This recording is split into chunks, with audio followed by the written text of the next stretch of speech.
Ako po si Albert, operator ng SM City dito sa Cebu branch. Nagamit po ito noong August 10 to 16, 7 days na may total na 18 meters. Ito po ang print head at ang huling palit po nito ay noong February 14, 2025. Ito naman po ang capping na may 90% good condition pa po. Head clean.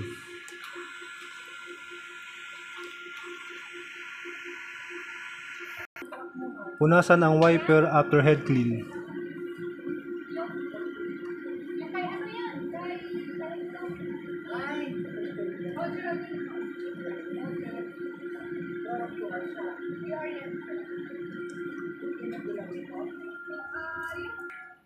Nozzle test.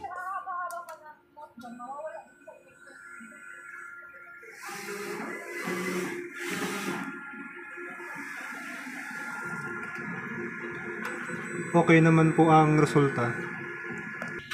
Ang ink system po namin ay nasa tama lang ang level. Ang waste tank po ay nalinis kani-kanina lamang.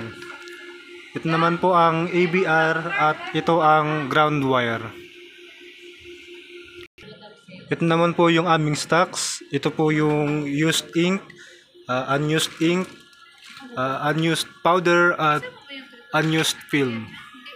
Ito naman po yung aming nagamit. Ito po yung sa cyan ink, wala po siyang barcode. Ito po yung sa black na ink, wala rin pong barcode. At ito po yung sa DT powder. Ito po yung weekly checklist at updated naman po. At ito rin po yung aming daily output.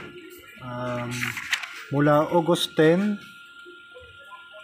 hanggang August 16.